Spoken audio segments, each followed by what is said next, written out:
سيد الأنبياء والمرسلين محمد النبي الأمي وعلى آله وصحبه أجمعين. أما بعد، نن بعد امام غزالی رحمه الله مبارک خبره. امام غزالی رحمه الله خپل نوم محمد، د پلار نوم محمد او د نیکه نوم محمد ابن محمد ابن محمد ابن احمد. د پلار محمد چې دی د توس باشندگان دي، توس په ایران کې د ایران باشندگان. د پلار چې دبا یو دکان او ساده مونږ دکان یو دی وړه نه به تارونه جوړولو او بیا به تارونه خرڅول. غزل حقیقت کې وړه ریشلو ته د وړه نه تار جوړول. ما خپل ماشوموالي دا یاد دی چې زمونږ د کلي خلکو وا دا مشران چې په هغه زمانه کې نو دا وړه ور سره په جیب کې واو داسې دا غونډې د لرګي به راشي د کړي تیرو بیرو غونډې کې به راځي وغیرہ به راځي تاو ورکول چې لګا غونډې وړه په څیر پر خاودو دا هغه نه بیا ځان له جرابي مرابي او بنینونه به جوړول دا نه دا یو شوق ولا مشران غرمو ته بناشتو. نو غزل دیته ولا تكونوا كالتي نقضت غزلها من بعد قوة انكاسا. دا هغه چا په شانته مکیږي، دا هغه خزه په شانته مکیږي چې یو ځل به د دې وړینا تارونه جوړ کړو، ټول ورځ به په دې باندې تیر کړه او بیا په ماخام په راولګي د هغه نه به بیرته وړی جوړول، بیرته به سپارته. مطلب دا نه چې خپل مهنت ضایع کوي. ما یو مهنت چې وکړي نو هغه بیا سر ته رسوي. هغه خپل مهنت باندې په خپل وګماړه په خپل باغې باندې تباہی مراوه. نو غزل دی ته یو غزال دی. غزال هغه جدا شی. غزال دشت دا چې صحرایي کې ما سیده وسه هغه تم پاره به چې پکې غزال وای. نو هغه جدا شی دی، هغه جامد لفظ دی، دا غینه اشتقاق نه دی شوی. او دلته غزله یغزلو غزل د دې مطلب دا غزل چې په پښتو کې راغلی دی غزل. نو دا غزل هم د دې غزله یغزلو د دې وړې د دې ریشرو نه جوړ شوی دی چې الفاظ سره راجمع کوي او د هغې نه یو شعر جوړوي، یو منظوم کلام ته جوړوي. نو د پلار ما دا معمولي غوندې کار به کوو، حلاله روزي ګټله. بله ورځ هم په دې باندې خبره شوې وه چې حلاله روزي ډېر زیاته هم شی. امام بخاري رحمه الله پلار ویلي چې زما په مال کې حرام مال نشته، یو روپۍ پکې حرامه نشته. نو داسې دی پله. اوس د دې نوم ته ګوره چې د خپل نوم د خلکو ته نه دی معلوم، خو بس امام غزالي هغه د پلار په هغه ریشې او د پلار په هغه پیشې په نوم باندې دی دومره مشهور شوی دی. د پلار هغه پیشې دی خدای دومره نوم ورکړو چې به د ده دا نوم هغه خپل اصل نوم خلکو ته یاد نه دی چې محمد ابن محمد نوم دی، او د پلار هغه پیشې خلکو ته یاد ده چې غزالي دی. دا امام غزالي رحمه الله چې دی په 540 هجری کې 450 هجری کې دی په دې توس کې پیدا دی. هغه زمانه چې څنګه علوم هغه باندې بلکه بحث کوو. هغه زمانه چې کومه طریقه وه هغه طریقې مطابق ډېر زیات دغه زمانه علوم حاصل کړو. پلار ډېر غریب و، نو فیسونه به نشو ورکولی. نو بعضې داسې خلک وو چې هغوی به داسې ادارې جوړې کړې وې چې په هغې کې به یې خلکو ته مفت سبقونه وي، فیس د اخیستو نه بغیر. نو دم په داسې مدرسو کې په داسې ځایونو کې سبقونه وکړي چې کوم ځای کې به د فیس څه مسله نه وه. د ده په استادانو کې د ټولو نه لوی استاد او لوی شیخ چې دی هغه امام الحرمین الجویني دی. امام الجویني ډېر لوی زبردست عالم دی او هغه ډېر زبردست د اجتهاد درجې ته رسېدلی عالم دی. او هغه به د خپل شاګرد امام غزالي رحمه الله باندې به ډېر زیات فخر کوو. هغه به وی غزالي بحر زخار. غزالي چې کوم دی داسې سمندر دی چې داسې چپې وي. زما په شاګردانو کې امام غزالي داسې سمندر دی چې چپې وي. حالانکه د امام غزالي رحمه الله د 300 نه والا د 400 پورې ملګري به په درس کې شامل وي. داسې یو کلاس و چې په هغې کې به د 400 پورې کسان شامل وي. په هغه 400 کسانو کې د امام غزالي رحمه الله دا حالت داغه زمانه منطق، داغه زمانه فلسفه، داغه زمانه علم الكلام، داغه زمانه علم مناظره، داغه زمانه علم هيئات، علم هندسه، فلکیات، دا باغه زمانه کې علوم او دې علومو کې ډېر زیات دا تمام عقلي علوم، ریاضیات، په دې کې ډېر زبردست دسترس حاصل او ډېر لوی کمال پکې حاصل او دې کمال له حاصلولو نه بعد په زمانه کې دا طریقه وه چې خلکو به علم حاصلو. دې چې د کومې مدرسې طالب علم و، د کومې مدرسې طالب علم و، دا مدرسې نظامیه وه. مدرسې نظامیه، دا مدرسې نظامیه چې کومه وه دا د ملک شاه پرون چې د هغه تذکره راغلې وه. ملک شاه چې د سلجوقي حکمران و، د دې ملک شاه وزیر نظام الملک توسی، هغه نظام الملک توسی ځای په ځای باندې د خپل جیب په خرچ باندې هغه مدرسې قایمې کړې وې. لکه نن سبا یو سړی وایي هغه زه یتیمخانه جوړوم، زه یو سکول جوړوم، یو مدرسه جوړوم چې پای کې مفت خلک سبق وایي. نو دې نظام الملک توسی به مدرسې جوړې کړې وې، هغې ته به مدرسې نظامیه وي. دا مدرسې نظامیه په نوم باندې بیا په بغداد کې میهان د بغداد خو د سلجوقیانو حکومت نه و، خو دا مدرسې هلته هم د قایمې کړې. نیشابور چې کوم دی دا د مرکز و، نو نیشابور کې دا مدرسه وه. دې مدرسه کې د سبق وي. یو ځل دی پکې ماشوم پکې داخل شو، یو ځل دا نظام الملک توسی راغی، ده به په دې مدرسه باندې ډېره زیاته خرچه کوله. داسې خرچه به یې پې کوله چې د یو طالب علم دپاره به باقاعده یوه کمره وه. طالب علم به په یو کمره کې یوازې اوسېده او دغې مدرسې کې به باقاعده نوکرانو دا کمرې په داسې انداز کې جوړې کړې وې چې د دې به د غرمو ته به یې مخ و، لکه فرض کړه د هغه طرف نه به دا کمرې راشي او دې کمرو مخې ته به باقاعده د میوو او د ګلونو بوټي، د هرې کمرې مخې ته به د میوو او د ګلونو بوټي، خاص کر د انګورو بوټي به او د انګورو دا بوټي به چې انګور به کله انګور ونیول، نو د دې نوکرانو دا طریقه وه چې دوی به راتلل او دوی به په دې کړکۍ کې او په دې روشندانونو کې د انګورو دا ګنګوچې چې دي دا به دې کمرې ته وردننه کول چې طالب علم که چېرته انګور ته زړه وشي نو چې هغې پسې بار ته راوتلو ته ضرورت نه وي، د وخت نه خرابېږي. دی په کمره کې دننه باقاعده د په کړکۍ کې دننه په کمره کې دننه ورته د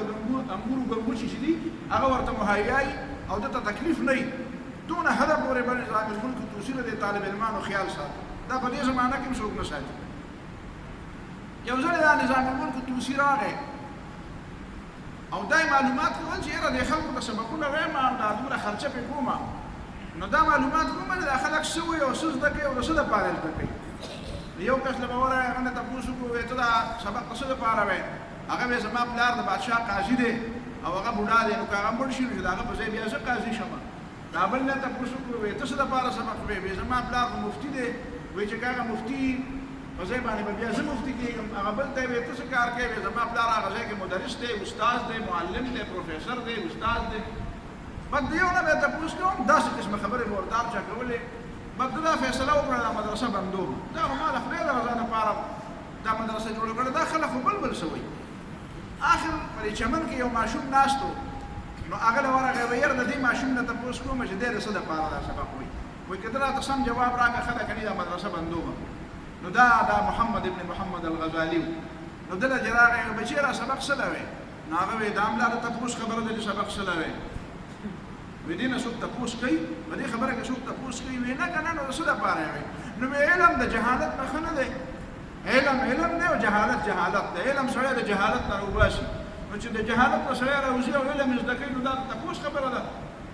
دې کې بلا تپوس سړی کوي چې علم ولې حاصل دی؟ وی بچیه چې ته لوی شې نو څه به کوې؟ هغه وایي چې زه لوی شم نو زه به د خدای صحیح بنده جوړېږم، د خدای بندګي څه ته به داسې بنده به جوړېږم. بس وی بچیه دا نور دی بیا ستا د سره خوري به ته پکې سبق وایه او دا نور دی ستا د سره پکې خوري. دا هغه امام غزالي رحمه الله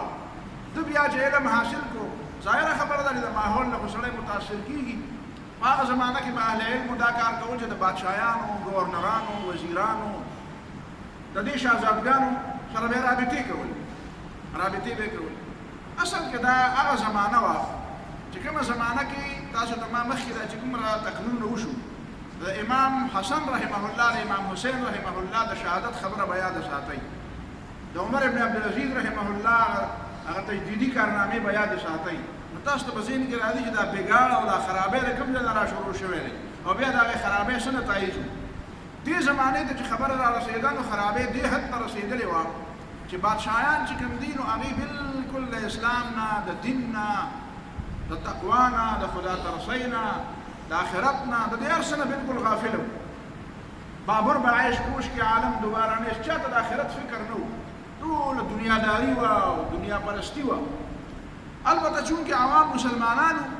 د مسلمانانو باندې د حکومت کول هم څه مجبورۍ، لکه زمونږ په مسلمانانو ملکونو کې د حکمرانانو لږې لږې مجبورۍ، ورنه دوی هم د خدای او رسول ډېره پروا خو نه ساتي. خو چونکې حکومت په مسلمانانو کې نو کله کله پکې د اسلام دا نوم هم والي، نو داسې به هغې هم کله کله داسې د اسلام نوم اخیسته. یو زمانه خو داسې وه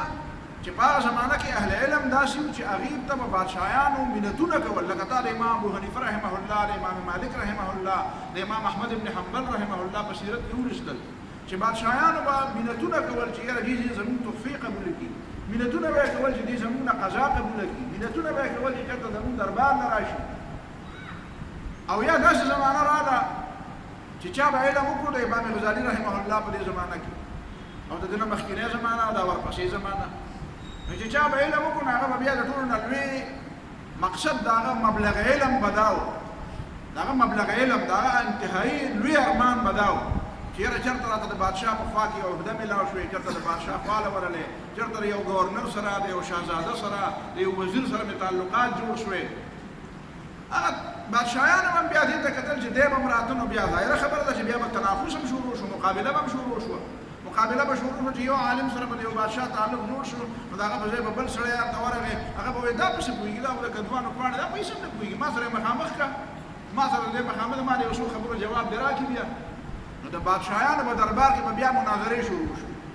چې په مناظره کې به کوم علم په کار راته، نو په عامو عوامو کې به هم دا خبره کېده چې هلکه فلانکي په فلانکۍ خبره کې په منطق کې هغه سړی ملامته کړو، په فلسفه کې ملامته کړو، داسې هغه په علم الکلام کې ملامته کړو، په صرف کې ملامته کړو، په نحوه کې ملامته کړو، د فقه په فلانکۍ جزئیاتو کې ملامته کړو. نو بیا به خلکو هغه علم وي چې کوم علم به د ملامتیا علم چې په کوم باندې به دا سړی داسې تکړه کېدی شو چې بل به یې ملامته کولی شو، ځکه د بادشاهیانو په مخکې به څنګه چې دا خلک چرګانو، بانګیانو، مړغان جنګوي، داسې به د علماو د بادشاهیانو د علما جنګول، نو دې نه به یې مزه اخیسته، هغې ته به یې مزه ورکوله. هغې خو به ظاهره خبره ده چې د خوند اخیستلو دپاره څنګه به شاعران راوسته، هغه به شعرونه وي، نو داسې به دا ټوک ټکال والا ده، داسې قسمه خلک په دې علاقو کې تاسو به کتلي د خپلو خپلو علاقو پته ده چې خلک څه کوي. نو هغه خلک راولي، یاره داسې څوک راولي چې یاره ټوکې ټکالې وکړي او څه نخرې پېښې وکړي او څه خلک وخندوي را وخندوي، نو داسې به د هغې په مزاج کې دا وه چې هلکه دا مولیان وګورئ بار دربار کې څوک ولاړ دي، دروازه کې به دا ولاړ وو، شاعران به ولاړ وو، هغې به ځان له خپل شعرونه میرونه وې، هغې به د تور نه سپین او د سپین نه به یې تور جوړه وو، نو دوی به ترېنه مزه اخیسته، بیا به ورته انعام ورکړی، زه به دا ستا انعام شو، او دی به بیا خوشحاله شو، دلته ما کار شو بس. نو داسې به دا علما ولاړ وو. نو یو عالم به راغی، هغه به بادشاه په دربار کې لږ اثر رسوخ حاصل کړو، د قضا عهده به یې حاصله کړه، د فتوې عهده به یې حاصله کړه، بل ورپسې راغی وایي دی پسې پوهېږي، نو هغه به دواړه مناظرې شروع، چې مناظرې به شروع چې کوم یو به ملامت او دا فیصله به چا کوله، فیصله به بادشاه کوله، هغه ته به رسله د علم پته نه وه، هغه رسل خو بر وی دا پړ دی او دا ور دی، هغه به دوه وړله ته ځه، هغه ته به کډه ورپسې کړه، وایي ته زه ستا په ځای دی شو. دا قسمه خبرې. نو علوم، قرآن، سنت، د دین علوم، د آخرت خبرې دا شاته تللې وې، ځکه د بادشاه په دربار کې د هغې قیمت نه و، علماو هغه نه حاصلول، د عوامو او د علماو په منځ کې یو خلیج پیدا شوی و، ځکه چې علماو به هغه خبرې کولې چې کومه د مناظر باغې خبرې به وي،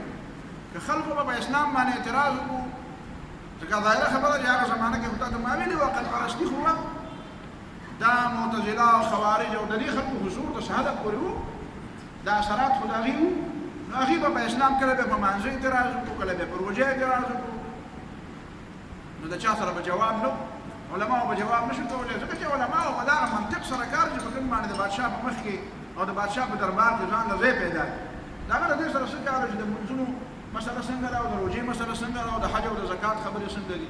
لهذا عام عوام به ورو بېدینۍ طرف ته روان شو، عام بدعتونو طرف ته، بېدینۍ طرف ته، یو شی به د دین حصه نه وه، هغه به یې د دین حصه ګڼله، یو شی به د دین حصه وه، هغه به یې د دین حصه نه ګڼله، ځکه چې عوام علماو خو د عوامو تربیت نه کوو، هغې خو ځان د هلته کې مفادات حاصلول.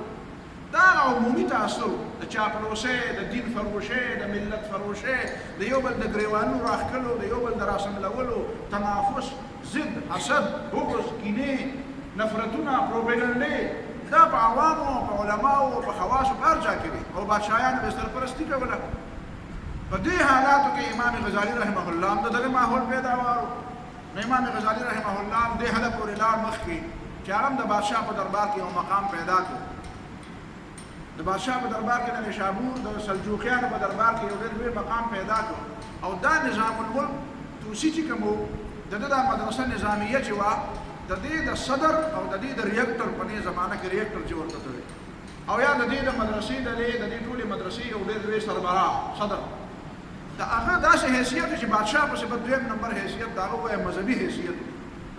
نو امام غزالي رحمه الله د 38 سال په عمر کې دوه کم څلوېښت کاله عمر کې هغه دې مقام ته ورسېده چې دې مقام ته د استاد الجویني امام الحرمین نه ورسېدلی. او دا اداره داسې اداره وه چې د دې ادارې آمدن د دې ادارې اخراجات د دې ادارې چې کوم هغه اوقاف د دې چې کوم ملکیتونه وو د دې چې کوم ځمکې وې د دې چې کوم جایدادونه وو د دې چې کوم روب داب وو دا امام غزالي رحمه الله بله دنیا به ناسته وه. امام غزالي چې بله روانه دی منبر ته هر چا به ورته داسې کتل. یو ځل دا امام جویني چې د ده استاذ دی هغه هم داسې په مجلس کې ناست و د امام غزالي دی منبر ته را روان او ده ورته هم داسې وکتل یاره وی دې منبر ته هر څوک چېرته خطی شي نو وی دا به د قسمت خلکو ته میلاویږي. دې امام غزالي ته دا میلاوه. بیا د هغې نه بعد د ده درسونه د ده بیا د بادشاهیانو سره تعلقات حتی کې یو وخت داسې راغی چې د سلجوقیان حکمرانان او د دې بغداد چې کوم د عباسي حکمرانان د دې په منځ کې اختلافات را پیدا شو او د دې اختلافاتو د حل لپاره سوا د دې نه بل څه طریقه نه وه چې دې دواړو په دې اتفاق وکړو چې امام غزالي رحمه الله محمد ابن محمد الغزالي هغه چې زموږ په منځ کې څه فیصله وکړه نو هغه فیصله به فیصله وي. دونه لوی مقام ته میلاو شو چې بادشاهیانو په منځ کې به د فیصله کوله. دا ډېر لوی مقام معمولي مقام نه و په هغه زمانه کې. او بیا د هغه زمانې د علم مطابق خدا واقعي ډېر لوی مقام چې د چا په ذهن کې د آخرت تصور ډېر نه وي او د خدای پاک د رضا تصور ډېر نه وي نو هغه دپاره خو په دنیا کې دا ډېر لوی مقام. اچانک داسې وشوه چې د امام غزالي رحمه الله په دې ذهن کې یو تصور راغی. وی یاره دا خو د خپل عمر ضایع کول دي. وی دا بادشاهیان چې څه کوي دوی خو زموږ نه مرغۍ جوړې کړي دي بانګیان یې رانه جوړ مړزان یې رانه جوړ کړي جنګۍ نن ما دا جنګ وګټو کېدای شي ما پسې سبا د بل سړی راشي هغه زمانه دا جنګ وګټي بیا به دا منبر او دا مدرسه او دا صدارت او دا مدرسه او دا ټول نظام به د هغې بیا به د هغه حیثیت اوچت وي. نو دا خو نه زه د خدای د رضا دپاره لګیا یم او نه دا علما د خدای د رضا دپاره لګیا دي او نه دا بادشاهیان د خدای د رضا دپاره لګیا دي. د عوامو حالت دا دی چې هغوی د خدای نه د دین نه د آخرت نه نورو لرې کېږي. د علماو دا حالت دی چې هغوی په خپله باندې فاسد دي نو هغه به د نورو خلکو سره اصلاح وکړي. وروسته بیا د یو عبارت تاته د ده نقل کوم. هغه عبارت کې زما خاص مطلب دی. هغه فلسفه ستا ذهن کې اچوم چې کومه فلسفه د اسلام اصل فلسفه ده. امام غزالي رحمه الله هغې نه ډېر زور ورکړی دی. نو دې امام غزالي رحمه الله سوچ شروع کړو او ده وایي چې یاره زه دا عهده پرېږدم دا د صدارت دا د مدرسې د صدارت دا عهده پرېږدم. ملګري وو نږدې ملګري د هغې سره صلاح وکړه هغې ورته ویل ته لیونی دا اوس تا ذهن بدل شو که بیا د دا ذهن الټه بدل شي نو بیا به ته واپس راځې او دا مقام به ته بیا نه میلاوېږي. ګورې دا کوسۍ به یو ځل چې بل چا خبر کړه بیا تا ته نه میلاوېږي. دی وایي چې زه دومره سخت پریشانه وم چې ما ډوډۍ ختمه شوه. ډوډۍ مې نه یوه لوړی ډوډۍ به مې نه شوه ازما کولی. دماغ باندې به مې انتهایي بوج و. یو ګوټ اوبه به مې صرف څښلې یو ګوټ اوبه او په مشکله به مې یوه لوړی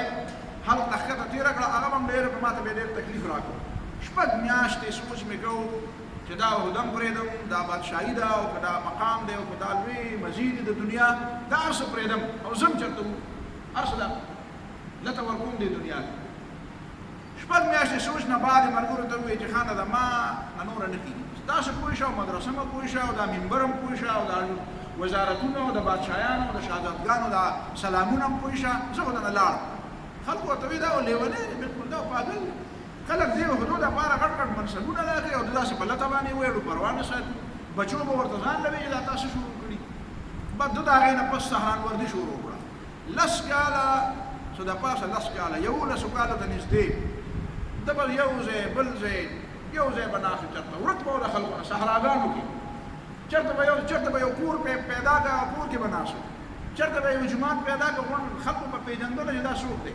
په ځان باندې به چې کمبل راایسته وو ناس به په یو ګوټ کې سوچونه کول غور کول فکر کول او د دې دنیا نه بالکل ځان کټ چې دا د خلکو اسلام څنګه کیږي دا ماحول چې څنګه خراب دی د اسلام څنګه کیږي ماحول کې چې کوم خرابي وتا ته ما دا غي بیان په ټول ماحول باندې د یونان د فلسفي غلبه راغلی چې کوم الیټ کلاسو کوم وجد خلکو چې هغه خلکو ته تعلیم یافته وي او خلکو ته حکمرانان او بادشاهان او وزیران وي هغه د یونان د فلسفې نه متاثر وو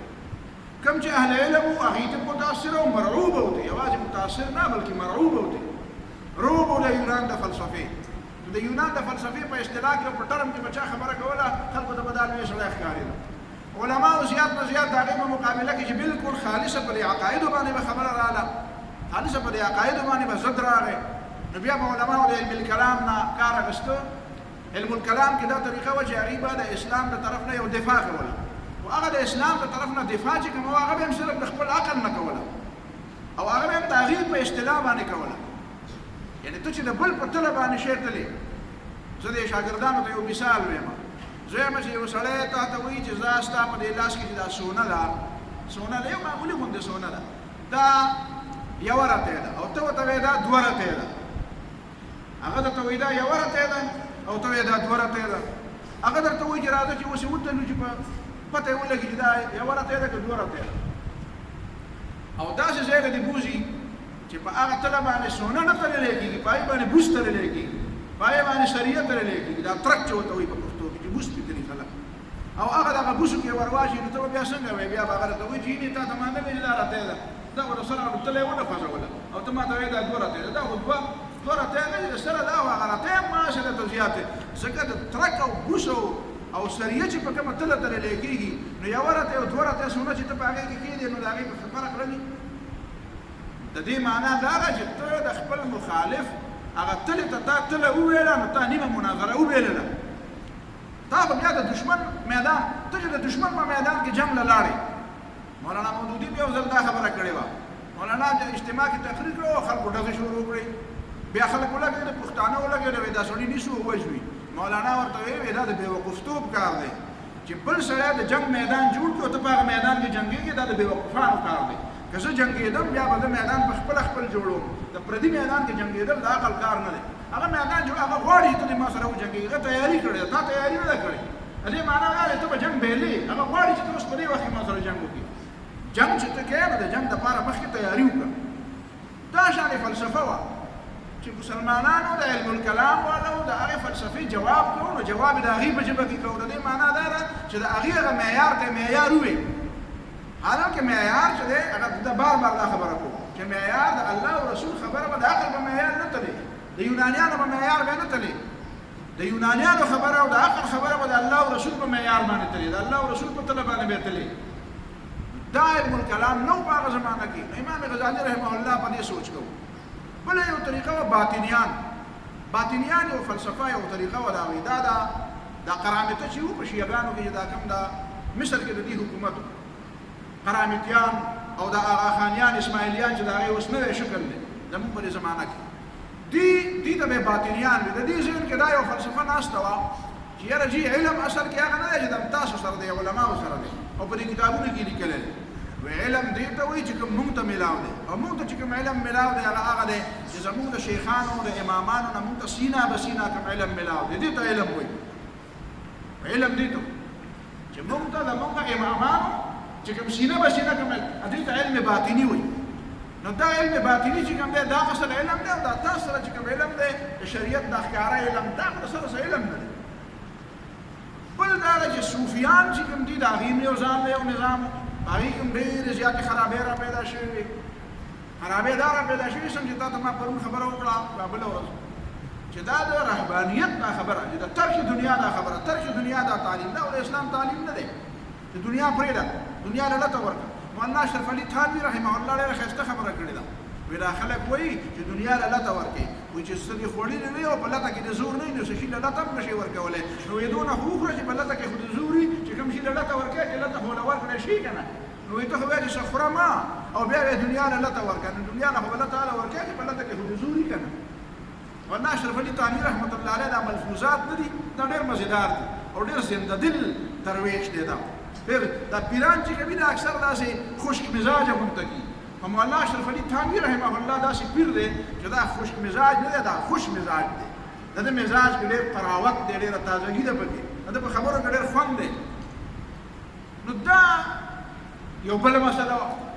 دا مختلف د عوامو تربیت یو بل مسله وا د بادشاهانو تربیت یو بل مسله وا علماو تربیت بل مسله وا په دې لس کاله کې امام غزالی رحمه الله په دې معاملاتو کې ډېر زیات سوچ او ډېر زیات غور او فکر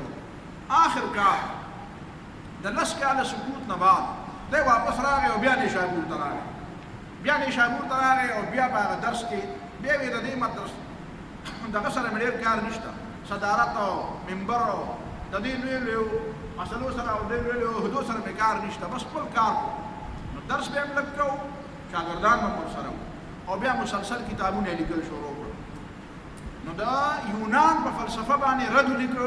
اول خو د خپل یو کتاب ولیکو یو ورکوټه باندې رساله ده ما ته یاد دي چې ډېر کشر طالب علم وم هغه 76 په زمانه کې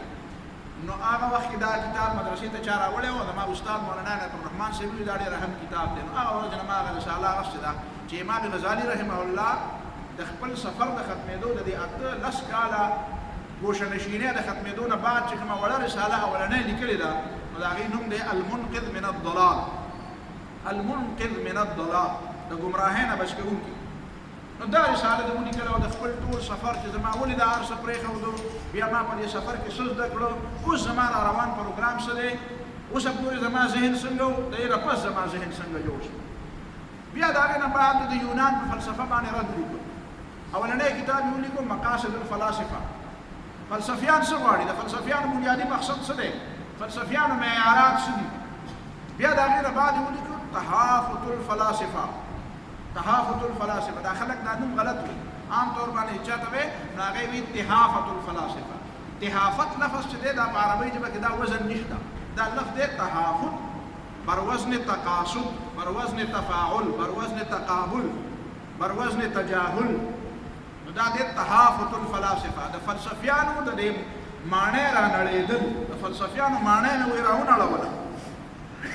او دا داسې کتاب دی ولیکو چې د هغه زمانې پورې چې چا په فلسفیانو باندې لږ لږ ردونه به کول که نه نو هغه به داسې معذرت خواهانه غوندې انداز به اختیاره و چې یاره جي تاسو ډېر ښه وایئ خو که نه داسې خبره داسې ده او که نه لکه دا زموږ په دې زمانه کې دا سر سید احمد خان غوندې خلک او یا په دې زمانه کې جاوید غامدي غوندې خلک او یا په هندوستان کې وحید الدین خان غوندې خلک چې دا مغرب نه کوم اعتراض راشي نو دی ورته داسې بېچاو شي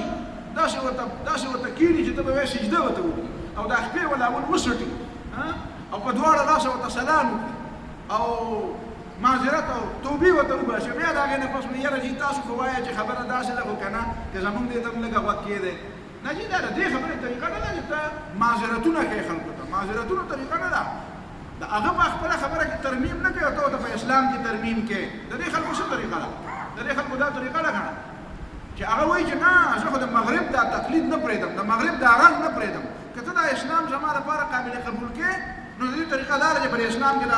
د اسلام د غوږونه مږونه زما نه دي خوښ دا ښکرې مې ورنه دي خوښې دا خپې مې ورنه دي خوښې دا پنجې مې ورنه دي خوښې دا جامې مې ورنه دي خوښې دا رنګونه منګونه ولا بدل را بدل کړه قیمچي پسې راواله او دا ټول دې کټ را کټ کړه بیا زما لپاره قابل قبول کړه نو دوی ولا قابل قبول وګرځوي دا معذرت خواهانه لهجه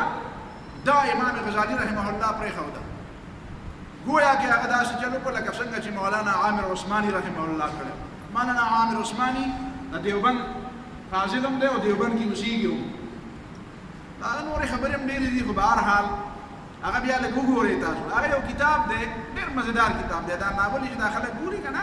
دا ناولې دا نورې ناولې خو ناولې دي خو دا پاکې ناولې درته یادوم دا ناولې نه یادوم دا ښه ناولې نه یادوم دا پاکې ناولې درته یادوم دا پاکې ناولې ګوره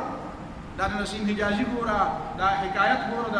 عنایت الله والا ګوره د التمش دا ګوره پوهېږې په خبره باندې دا د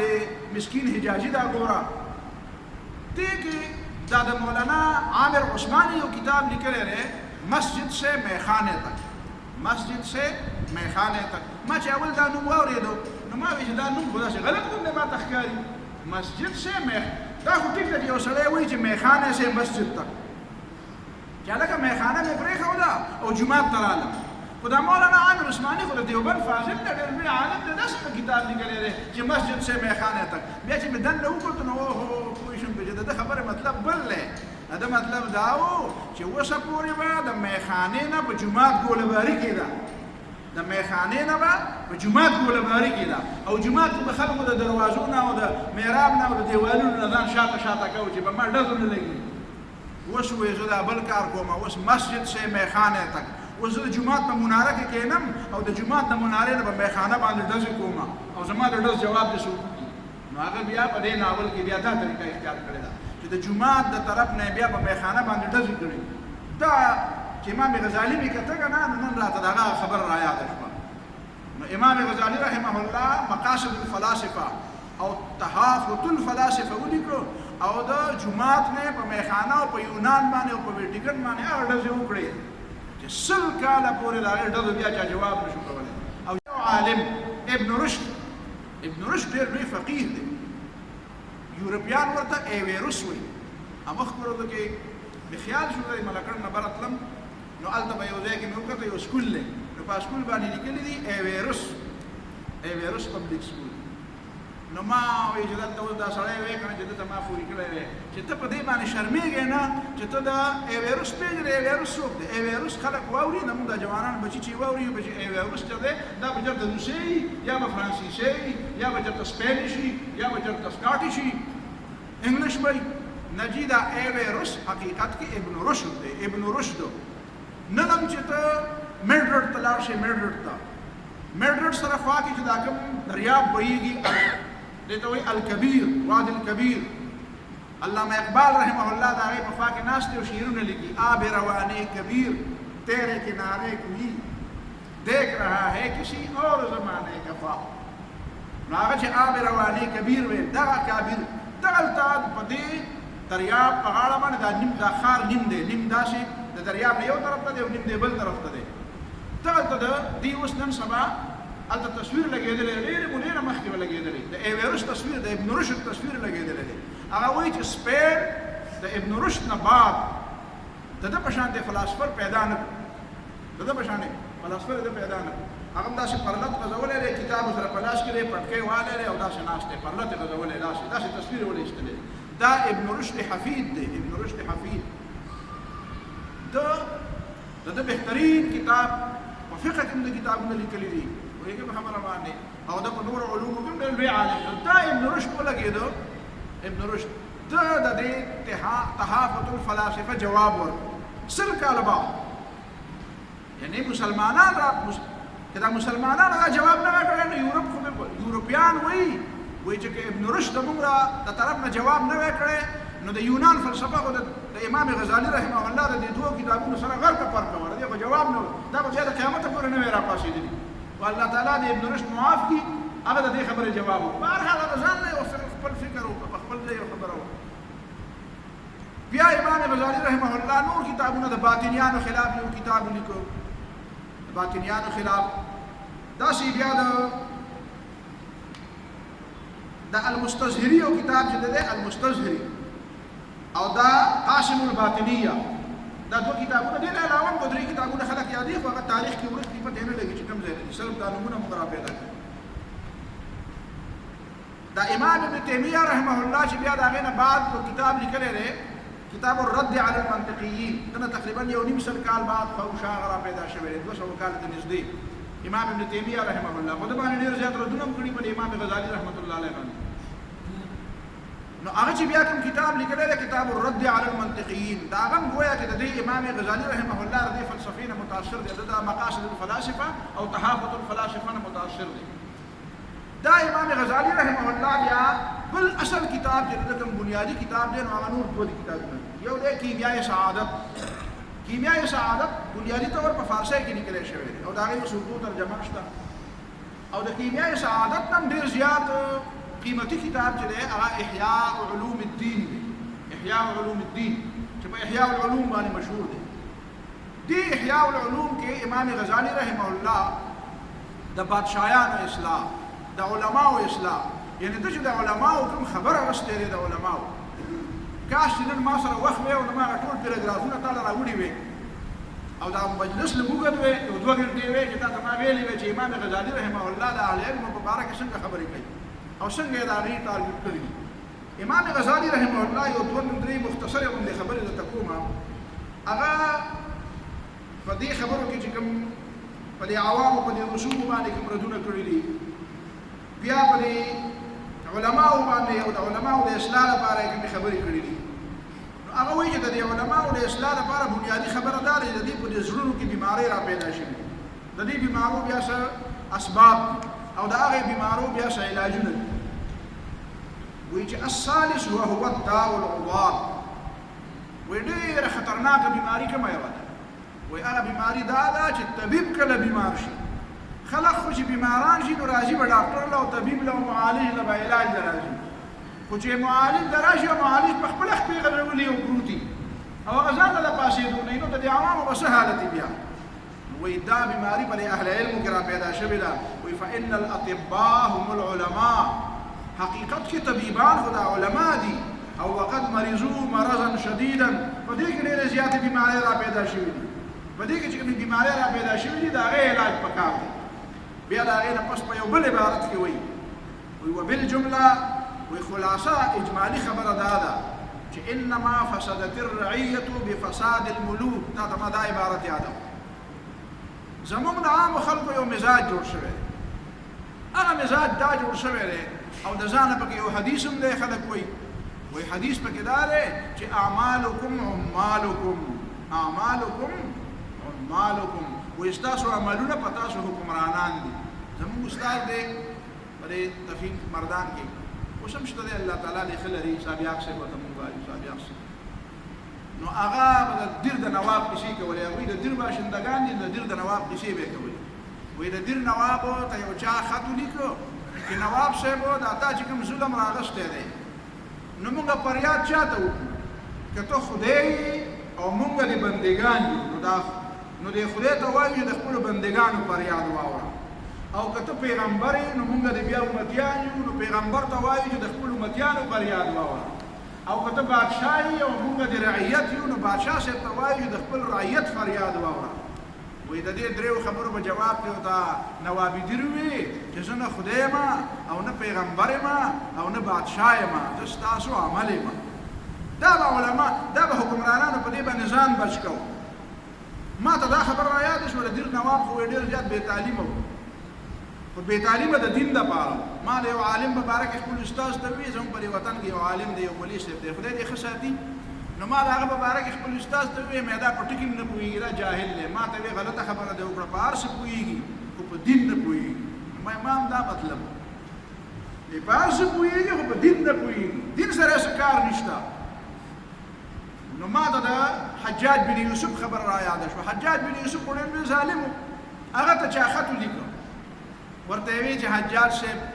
تا خو د حضرت عمر فاروق رضی الله تعالی عنه زمانه هم لیدلې ده که نه تا خو د عمر فاروق د عدل زمانه لیدلې ده که نه نو که چا په تاریخ کې اورېدلي فرض کړه نو هغه ته خو به ګناه نه وي ځکه چې هغه وایي چې په تاریخ کې مې کتلې ده او داسې مې په خپلو سترګو نه ده کتلې نو تا خو د عمر فاروق رضی الله تعالی عنه زمانه لیدلې ده نو ته د قوم سره عدل او انصاف ولې نه کوې نو ته خبر یې چې حجاج بن یوسف ته څه ټکی وي داسې ټکی ورته وایي چې په هغې پسې به د علما هم ډکشنري ګوري هله به یې معلومېږي هغه ټکی هم ډېر ګران ویلی دی وی تباذروا لي اتعمر لكم دا لفظ چې ما واورېدو نو زه په حیران شم چې دا کومه ژبه وایي وی تباذروا بیا وروسته پوه شم چې ښه دی دا وایي تباذروا لي ما دپاره تاسو هر یو سړی د ځانه ابوذر غفاري جوړ کړئ نو اتعمر لكم نو زه به د ځانه عمر فاروق جوړ کړم او که ته د ځانه ابوذر غفاري نه جوړې نو زه د ځانه عمر فاروق نه جوړوم چې بل څوک یې ورته ویلي د عمر فاروق رضی الله تعالی عنه په مجلس کې او د هغه په زمانه کې څو ابوذر غفاري وو یو ابوذر غفاري و که نه دا باقي هغه عمر فاروق رضی الله تعالی عنه یوازې د ابوذر غفاري لپاره عمر فاروق و د هر چا لپاره عمر فاروق دا د بادشاهیان د خپل ظلم دپاره د دلیل په تور وایي اعمالکم عمالکم وایي دا ستاسو عملونه دي که تاسو ټیک شوئ زه به ټیک شم امام غزالي څه وایي دا خبره مولانا مودودي هم کوي نو خلقو باندې بده لګي نو امام غزالي احیاء العلوم راوړه او امام غزالي دا الفاظ د عبارت د عربۍ درته وایم وبالجملة خبر خلاصة هذا إنما فسدت الرعية بفساد الملوك. دا عوام زکه برباد دي چې بادشاہان برباد دي،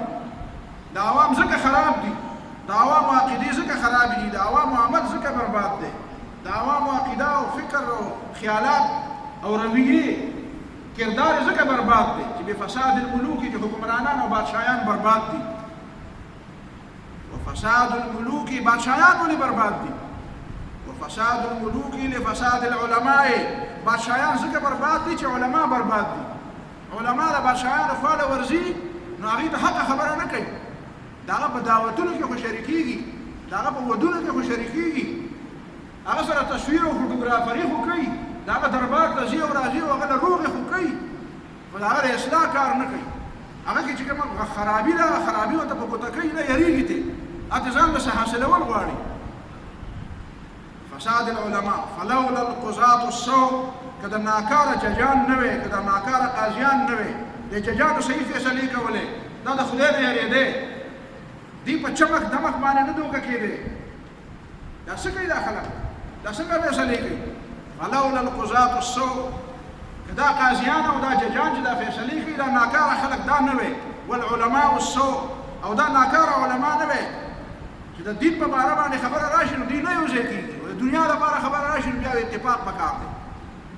د دنیا لپاره بیا اتفاق پکار دی، دین لپاره اتفاق نه دی پکار. د دنیا دې حاصله شي نو بیا ذکر د یو بل خپې وهګي. وایي دا اتفاق او اتحاد د وخت تقاضا ده. الله دې پوه کړه، الله دې د انصاف درکړي، دا د وخت تقاضا نه ده، دا د الله تعالی حکم دی. دا مونځ د وخت تقاضا ده، دا روژه د وخت تقاضا ده. وایي جي اتفاق او اتحاد د وخت تقاضا ده. مطلب دا دی چې دا وخت بیا نه و، بیا تقاضا دی چې بیا یو بل پسې ډانګي راواله، بیا یو بل خپې وهي. دا قرآن کې چې الله تعالی وایي واعتصموا بحبل الله جميعا ولا تفرقوا، د الله په رسۍ راغونډ شئ او ډلې ډلې کېږئ. اما دا د وخت تقاضا ده که دا د الله تعالی حکم دی؟ دا مو پر خپلو غوږونو اورو نه، تاسو دا اورئ نه چې دا اتفاق او اتحاد د وخت تقاضا ده. خو چې وخت بیا لاړ شي نو بیا یو د یو په غېږ کې ناست شي، بل د بل په غېږ کې ناست دي. بیا د وخت تقاضا دا وي چې دلته نه پیره شو کوه او دا ځای نه پیره رالوشه، چې کوم ځای کې چاته پی ملاوېږي بیا هلته ناست دي. هلته وایي دا خلک برباد دي، ټول دا علما برباد دي، ځکه دا بادشاهیان ځکه برباد دي. او ګورې ورته که نه وایي یاره ما ته ته وایي چې زه بد، وایي دا مولوي صاحب چې داسې کوي، وایي دا مولوي صاحب داسې کوي. بله ورځ ما ته چا سره راولېږل، یو څه تصویرونه چاته راولېږل، وایي که دا خلک د پولسویرات نه پورې وتل نو زه خو به خود پورې وځم، وایي که دا پورې وتل زه خو به خود پورې وځم. تم ورې په دې خیال مه وایه، تم په دې مه وایه چې نن ته برید راوایې چې خیر د مولیان او بادشاهیان ټول وټکول او موږ پکې سپین بازان دي. وایي ته به خدای پاک له د قیامت په ورځ په دې جواب ورکړې چې هغه غلط وم زه ځکه غلط وم. دا جواب به د خدای په ورځ د قیامت په ورځ باندې به ستا دا جواب کار وکړي. دا خو موږ عمومي خبره کوو چې د دې عمومي اصلاح طریقه څه ده؟ عمومي اصلاح طریقه دا ده خلک یوازې کارکون بدناموي، عوام یاره جي ستاسو تربیت پکار دی، یاره جي تاسو برباد یې، یاره جي د عوام داسې دي. دا ټیک ده چې په عوامو کې هم کمزورۍ دي، خو دا ورانه خو د خواصو د لاسه ده، ورانه د حکمرانانو د لاسه ده. اول چې ته د حکمران خبره وکړي نو خلک درته راپاشي، ورته وایي دا ته څه خبرې کوې؟ ځکه چې هغه نور ورته وایي چې نه مړه دا نه ده، دا به صرف هغې ته د رسېدلو یو ذریعه پکار ده. نو امام غزالي وایي دا وایي چې وایي فلولا القضاة السوء که دا ناکاره ججان او ناکاره علما نه وی نو لقل فساد الملوک، بیا به دا بادشاهیان دومره برباد نه وی، بیا به دا دومره خراب نه وی. ولې؟ خوفا من انکارهم، ځکه چې هغوی به ورته ویلی چې دا کار دی غلط دی، هغوی به ورته ویلی چې دا کار دی غلط، نو کم از کم د هغې نه بیا څه لږه یره کېده. اوس خو چې هغه هلته ورشي نو هغه خو هلته بیا په دې ته وایي چې ما ته به څه میلاو شي، تصویر به مې ورسره راشي چې فلانکي د فلانکي سره تعلقات دي او فلانکي هلته ځي راځي، او د فلانکي دومره زیاته رسایي ده او د فلانکي دومره اوږده لاس دي، نو ځان ته به په علاقه کې به پرې برید تاوم شي، علاقه کې به پرې غټ سړی ښکارم. بس هلته که هغه غلطي کوي نو هغه غلطۍ ته غلطي نه وایي، د هغه د غلطۍ لپاره پرتوګونه ګوري، د هغه د غلطۍ لپاره دلایل وایي بیا. او چې کوم یو سړی د کوم ډلې سره د کوم وخت ښي، تاسو ګورئ ما نه څه درته کوچونه کوئ، تاسو په خپله هوښیاران نه یې، تاسو پوه یې نه چې کوم عالم او کوم مولوي صاحب په کومې ډلې سره تعلق جوړي نو د هغه ډلې چې کوم وله سره دی برابر دي د هغه لپاره پرتوګونه ګوري، دلیلونه ونه وایي چې بله ورځ بیا ورسره ورانه راشي نو بیا ورباندې ډانګي راوالي. ښکاره خبره ده، دا د مفادو خبره ده. نو بادشاه ته که ته وې نو هغه ستا په هغه نکیر باندې پروا نه ساتي وایي زه مړه دا وږی شوی دی څه ورله ورکړې بیا به چپ شي وایي دا غواړي اصل کې خبره داسې کوي خو دا غواړي دا بل شی وایي دا ورله ورکړه بیا به چپ شي دا مسله ده عبدالله ابن مبارک د دنه مخکې تېر شوی هغه هم دا خبره کړې ده هغه وایي وهل افسد الدین الا الملوک وایي دا دین د چا د لاسه برباد دی وایي دا د بادشاهانو د لاسه د حکمرانانو د لاسه بل څوک واحبار سوء ورهبانها ناکاره مولیان او ناکاره پیران قرآن هم دغه د ناکاره مولیانو او د ناکاره پیرانو خبره کوي وليأكلون اموال الناس بالباطل دا صرف د دې سره غرض دی چې مال سره راکړه بس ما اوچت ده نو زه ذاتي ته اوچت شم وباعوا النفوس فلم يربحوا دی په دنیا ځان خرڅ کړو ګټه یې ونه کړه ولم تغلو فی البيع اثمانها او قیمت معمولی دی که نه قیمت معمولی دی هغه سره څه قدر هم نشته دته خو دا خیال دی چې ما ته ځای پرېږدي ما قدر کوي قدر یې نه کوي په دې پوه دی چې بیا به څه غواړي وایي څه پرمټ مرمټ به غواړي څه عهده به غواړي څه منصب به غواړي څه وزارت به غواړي څه صدارت به غواړي دا امام غزالي دا احیاء العلوم وګورئ ښه دا احیاء العلوم که دا رستني جلدونه نه شئ کتلی د اولني دوه جلدونه خو خامخا اردو کې ترجمه ده دا وګورئ امام غزالي اخرنۍ خبرې کومه امام غزالي مثالونه ډېر ښکلي وایي مثالونه ښکلي وایي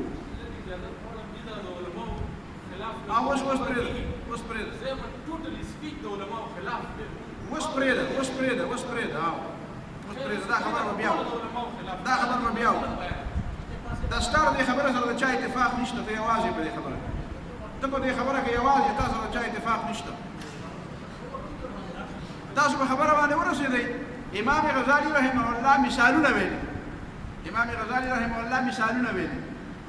یو مثال دا ویلی دی دا دولتمن خلک نه دي وایي دا چې کوم مالدار خلک دي نو مالدار سړي ته پکار ده چې هغه خدای ته راجع کېږي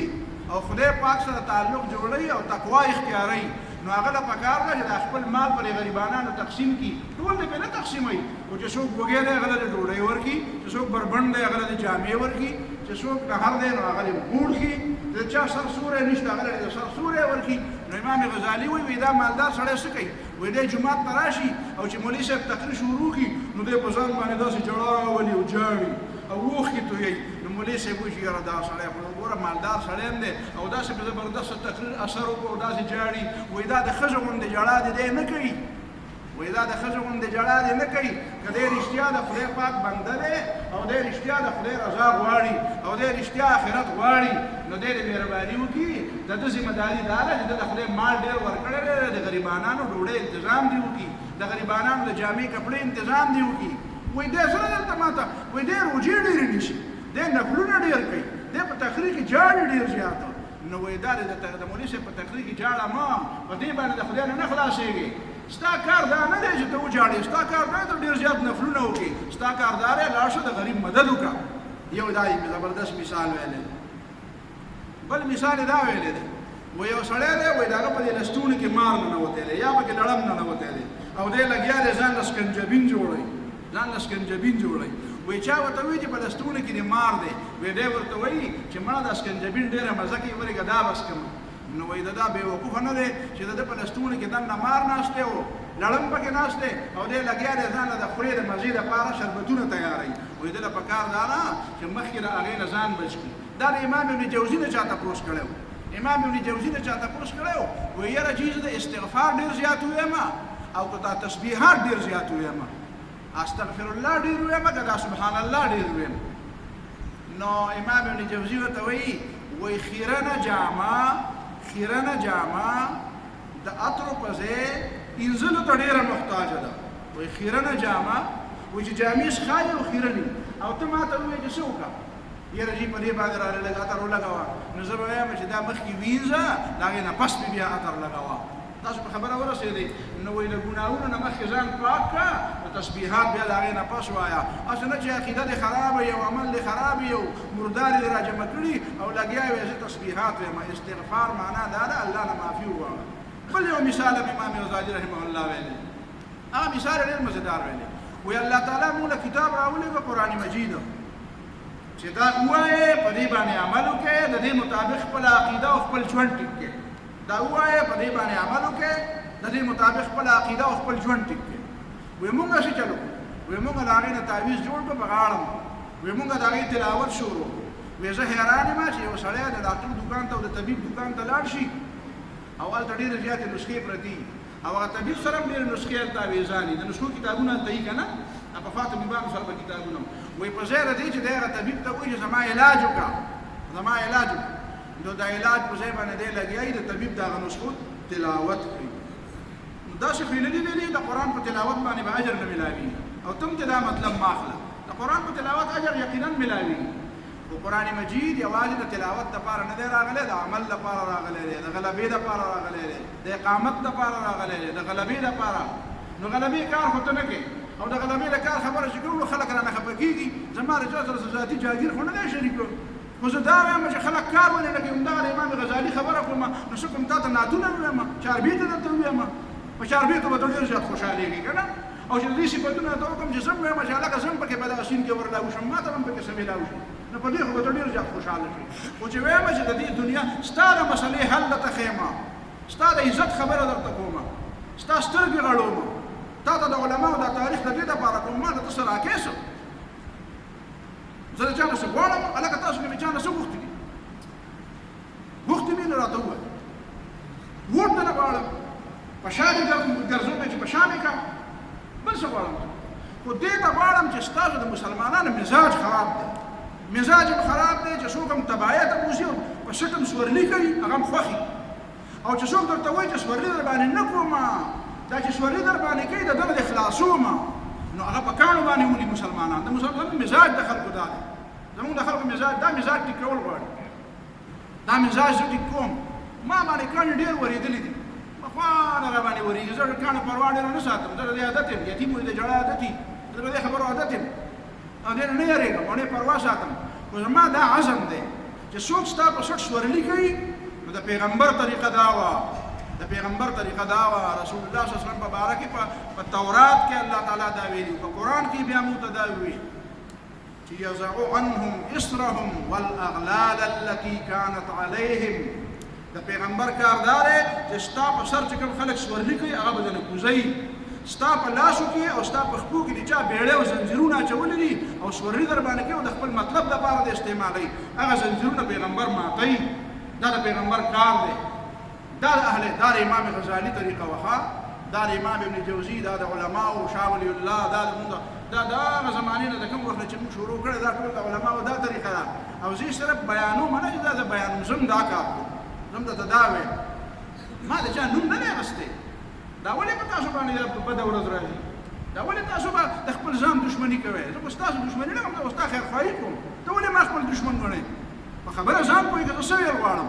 زه دا ویل غواړم چې ته خدای رضا کول غواړې آخرت جوړول غواړې ځان عزتمند کول غواړې اسلام غلبه غواړې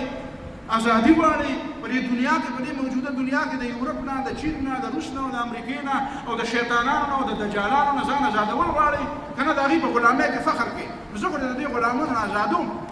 زه خو درته دا فتنې وایم چې دا فتنې دي غړېدلو سترګو باندې کار کوه په خدای د ایمان دی په خدای د ځان خرڅ کړی دی ما درته ویلي چې په ما ځان خرڅ کړه زه درته څه وایم چې د بل بندګي مه کوه زما بندګي وکړه نو که زه د خپلې بندګۍ ته رابلم خو په ما دې بیا لعنت وي چې په دې روژه کې ځان هم ستړی کړم خوب هم ونه کړم تاسو په ما ووایم په ایمان ووایه د ماسپښین نه پس کوم سړي خوب نه دی کړی هغه داسې چت کړي د ماسپښین نه پس کوم سړي چې خوب نه یې کړی هغه داسې چت کړي نن د ماسپښین نه پس څو کسان دي ټولو 20 کسان دي او چې نه یې کړی د ماسپښینه پورې به یې کړی که د ماسپښین نه پس نه یې کړی ماسپښینه پورې به یې خوب کړی نو ما خو ځان د خوب نه هم وایسته ما خو ځان د خوب نه هم وایسته ته دومره خبرې وکړه که نه دا ورشه چې مری دې څنګه چل کړي مری دې ترخی که نه دې ترخه نو زما څه کار دی د خدای رضا پکې نه نو زه په تندر به د ما نه غټ بېوقوف به بیا بللی چې د خدای رضا پکې نه یم زه لګېږم دلته که د دنیا مطلب یې ته ما له څه راکړې دنیا یاره تاسو کې کوم سړي ما له دنیا راکړې ده د ما دنیا چا جوړه کړې ده امام غزالي خبره واورئ ښه د امام غزالي په نوم اخیستو کار نه کېږي دا ووایئ دا زده کړئ چې امام غزالي رحمت الله علیه څنګه خبره کړې وه بل مثال هم د امام غزالي ویلی دی اخرنی مثال نور مثالونه خو ډېر زیات دي خو زما پکې دا د څلور تا ته مثال لپاره راوړو هغه وایي د منطق او د فلسفې او د ساينس د دلیلونو مثال د دوايي او د قران د دلیلونو مثال د اوبو او د غذا دی. خوراک او اوبو او غذا ارچا له پکار ده، روغ لم پکار ده، رنځور لم پکار ده، بوډا لم پکار ده، ماشوم لم پکار ده. غذا نه بغیر خو نه پاتې کیږي. نو د قران مثال او د قران د دلیلونو مثال دا د غذا دی، دا د خوراک دی، نو دا د ارچا ضرورت دی. او د منطق او د فلسفي او د عقل او د ساينس دلیلونه دا دلیلونه دي، خو دا د بیمارانو لپاره دي چې کوم سړی بیمار وي که نه نو هغه ته دا دلیلونه وایه. نو وایه دوایي د بیمار لپاره وي، د هغې مثال د دوایي دی او دوایي د بیمار لپاره وي. نو که سړی بیمار نه یو ته وله دا دوایي ورکړې، بیمار چې سړی بیمار نه یو ته وله دوایي ورکړې خو هغه بده راځي، نقصان کوي ولې. لهذا د قرآن دلیلونه وایه. د دې اخري خبرې په مطلب یې څه پوه شوې؟ مطلب دا دی چې دا خبره زه بیا کومه بله ورځ مې کړې وه چې زمونږ په دې جوانانو کې داسې یو جذبه وي، یاره جي زه د قادیانانو سره مناظره کومه، یاره جي زه د پرویزیانو سره مناظره کومه، یاره جي زه د مغربیانو سره مناظره کومه، زه د سیکولرستو سره او د لیبرلو سره مناظرې کوم. نو دا کار خو ښه دی، دا جذبه خو ښه ده، خو چې مناظره کوې نو څنګه کوې؟ نو هغه هم د خپل عقل نه خبرې کوي او ته هم د خپل عقل نه خبرې کوې. نو دې معنا دا ده چې اوس درته مثال ووایم چې ته د خپل عقل نه خبرې کوې نو ګویا که هغه عقل هغه میدان ته هغه بوتلي، نو بس هغه د نیمه جنګ وګټي، ځکه چې ته څه وایې نو دا خو ضروري دی، دا به دین وي، ځکه ته څه پیغمبر خو نه یې. لهذا د خپل عقل نه مقابله وکړه، خو د عقل نه مقابله مه کوه، مقابله وکړه د قرآن او د سنت نه، د دلیل نه. د قرآن دلیلونه چې کوم دي دا ډېر اهم دلیلونه دي. قرآن چې د توحید دپاره کوم دلیل ویلی دی، قرآن چې د آخرت دپاره کوم دلیل ویلی دی، قرآن چې د پیغمبرۍ دپاره کوم دلیل ویلی دی، قرآن چې د خپل حقانیت دپاره کوم دلایل ویلي، هغه دلایل دي، د هغې مقابله نشته، د هغې جواب نشته. او ستا د عقلي خبرې خو باقاعده جواب هم کیدی شي. دا امام غزالي رحمه الله او دا د هغه کارنامه وه. اخرنی به درته دا مې ویمه چې امام غزالي رحمه الله د بادشاهانو د اصلاح لپاره څه کړي. په امام غزالي رحمة الله علیه مخالفین هم ډېر زیات دي، مخالفین فتوی به خلکو لګولې وي، حاجي فتوی به خلکو لګولې وي. نو هغه زمانه کې په امام غزالي باندې امام غزالي خو په چا دا فتوی نه وي لګولې، دا د هغې اصلاح یې کوله نو خلکو به ورته ویل چې ته غلطې خبرې کوې، لکه تاسو به مخکې خبرې واضح دي، خبره پوهېږئ تاسو. لیکن هغې خلکو به یاره دا ډېر ناکاره سړی دی. نو د امام غزالي رحمة الله علیه احیاء العلوم خلکو سېزلی دی، سېزلی ځمکې دی راچولی، سېزلی دی. په سپین کې یو بادشاه و، دغه کیسه خو ډېره زیاته اوږده ده، یوسف بن تاشفین. ښه کارونه یې هم کړي وو چې دا سپینش کله په خپل منځ کې نښتي وو، هغه پرې راغی وایي دا ملک تاسو د انګریزانو ته بېرته حواله کوئ، خو زه تاسو ته نه حواله کوم. نو هغه ته قبضه ولګوله. خو بیا د هغه په اخري زمانه کې بیا د هغه نه هم څه کمزورۍ وشوې، نو هلته څه کمزورۍ راغلې، داسې بیا مولیانو ورته ووایي چې دا امام غزالي ډېر ناکاره سړی دی، د هغه کتاب یې وسوځو. نو دا امام غزالي رحمة الله علیه خپله د هغه علاقې نه یو سړی راغی، محمد بن عبدالله تومر، دا موحدین سلطنت نو، عبدالمؤمن چې بیا د هغې مشر و. سلطنت موحدین په مراکش کې چې کوم قایم شو، دا مراکش کې چې دا کوم سلطنت قایم شو، دا د امام غزالي رحمه الله په مشورو باندې قایم، د امام غزالي رحمة الله علیه په مشورو باندې قایم. نو دا د ډېر زیات بنیادي کار و. امام ابن تیمیه رحمه الله په ډېر ردونه کړي دي، امام ابن جوزي بغدادي په ډېر ردونه کړي دي، ورته وایي چې د دې یو څو خبرې ټیک نه دي او دا باقي خبرې بالکل برابر دي. د پیغمبرانو شان په باره کې چې امام غزالي رحمة الله علیه د ابن سینا کومې خبرې کړي دي، ابن سینا د پیغمبرۍ یو خاص تعویل کړی، امام غزالي رحمة الله په هغې باندې سوچ نه و کړی او هغه تعویل یې هوبهو نقل کړی دی. د دې وجې نه ډېرو خلکو بیا په ده باندې دا رد کړی دی. نو تاسو بیا وګورئ مولانا مودودي رحمة الله علیه چې په امام غزالي کومه تبصره کړې ده، دومره مثبته تبصره، دومره مزیداره تبصره، دومره ښایسته تبصره ما پې د بل چا ونه لیده. شبلي نعماني صاحب هم پې ښایسته تبصره لیکلې ده، هغه پې ردونه هم کړي دي. مولانا ته صرف دا ګیله کړې ده چې تصوف ته ډېر زیات تللی، احادیث کې د کمزوري حدیث نقل کړي دي او د مغربي فلسفې د یونان د فلسفې د ته خو متاثر نه یې، خو ستا ته دا پته نشته، دا غیر شعوري طور باندې په بعضې ځایونو کې د هغې مغربو د هغه یونان د فلسفې نه لږه هغه تاثرات ستا په ذهن کې وصل. دا درې مختصرې په دوو طرفه کې دا خبرې کړي دي. باقي خلکو پې ډېر لوی لوی بحثونه کړي دي. که خامخا ګورې نو د شبلي نعماني یو کتاب دی الغزالي، ورکوټه منده رساله ده، هغه وګوره. بیا وګوره دغه د امام ابن تیمیه رحمه الله کتابونه پسې وګوره، فتاوا ابن تیمیه وګوره پسې، او که بیا بالکل خالص په اردو کې ګورې نو د مولانا ابوالحسن علي ندوي رحمه الله کتاب دی تاریخ دعوت عظیمه دغه جلد اول پسې وګوره باقي تفصيلات باندې پته ولګي. واخر دعوانا الحمد لله رب العالمين. او ملګری